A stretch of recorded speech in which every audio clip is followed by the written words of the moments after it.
یہ بات وہ غور سے سنیں جو میرے سمیت سب سے پہلے میں خود کو اپنے آپ کو اس کا مخاطب کروں گا، اور پھر ہر وہ شخص جو اپنے آپ کو منبر و محراب کا وارث کہتا ہے، وہ لوگ جو اپنے آپ کو خانقاہ کا وارث کہیں گے، یا وہ لوگ جو اپنے آپ کو دین کا سرمایہ سمجھتے ہیں، وہ بات اس کو غور سے سنیں۔ آج کے دور میں حضرت غوث اعظم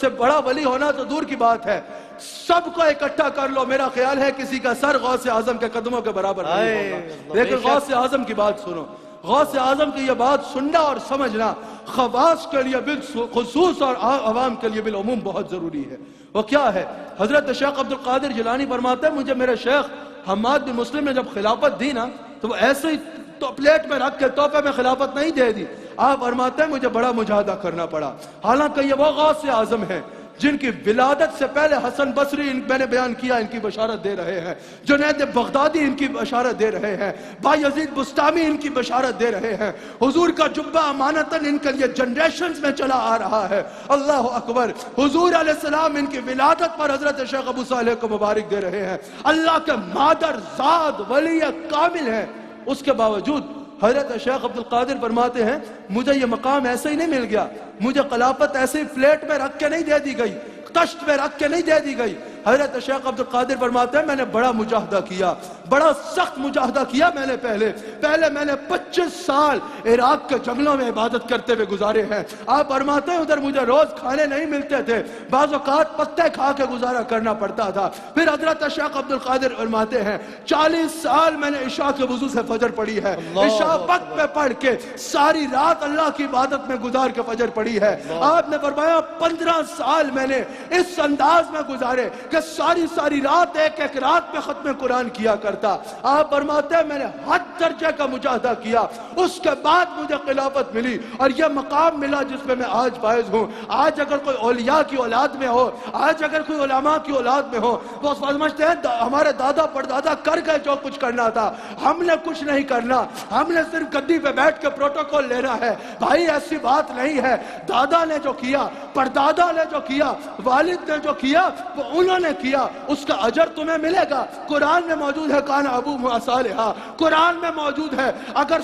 14 پشتیں پہلے بھی ابا نیک ہو تو 14 پشتوں بعد اولاد کو اپنے ولی باپ کی وجہ سے اجر ملتا ہے، ولی باپ کی وجہ سے قدر ملتی ہے، لیکن وہ ایسے ہی نہیں ہوگی۔ یہ یاد رکھیے گا حضرت یعقوب علیہ السلام کے گھر میں پیدا ہونے والا ہر بچہ یوسف نہیں تھا، یوسف وہی بلا جس نے اپنے تعلق کو رب کے ساتھ جوڑا۔ تمہیں اپنے نسب کا فیض ملے گا لیکن ٹریک سے اتر کے نہیں ملے گا، تب ملے گا جب تم وہ کرو گے جو تمہارے دادا نے کیا۔ دادا تہجد پڑھتے تھے تو تم بھی تہجد پڑھو، دادا نمازیں پڑھتے تھے تو تم بھی نمازیں پڑھو، دادا روزے رکھتے تھے تو تم بھی روزے رکھو، دادا تبلیغ کرتے تھے تو تم بھی تبلیغ کرو، دادا نے دین پڑھا تو تم نے بھی دین پڑھا۔ پھر وہ فرق ہوگا کہ وہ شخص جو عام کر رہا ہوگا اس کا وہ مقام نہیں ہوگا جو تمہارا مقام ہوگا، کیونکہ پھر تمہارے سائیوں، تمہارے اجداد کا ہاتھ بھی تمہارے پیچھے ہوگا اور ان کا فیضان بھی تمہارے پیچھے ہوگا۔ یہ ولایت جو ہے، یہ جو روحانیت ہے،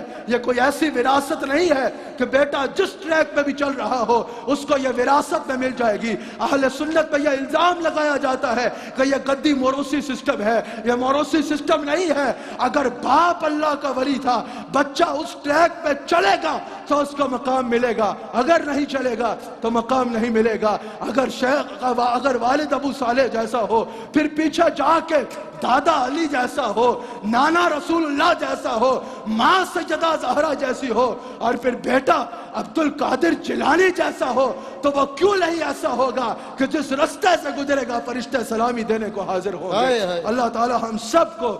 سب کو حضور علیہ السلام کی سنت کو اپنی زندگی کا حصہ بنانے کی توفیق عطا فرمائے۔ پھر حضرت شیخ فرماتے ہیں جب مجھے اوج کمال آیا روحانیت کا، میرے شیخ نے مجھے خلافت عطا فرمائی، پھر وہ جبہ جو آپ رسول اللہ صلی اللہ علیہ وآلہ وسلم کا امانتاً آپ کے لیے چلا آ رہا تھا وہ آپ کو عطا ہوتا ہے۔ آپ فرماتے ہیں میرا وہ جبہ پہننا تھا کہ میری آنکھوں کے آگے سے پردے ہٹ گئے اور اللہ نے مجھے وہ مقام عطا فرمایا جس کا کوئی عام انسان تصور بھی نہیں کر سکتا،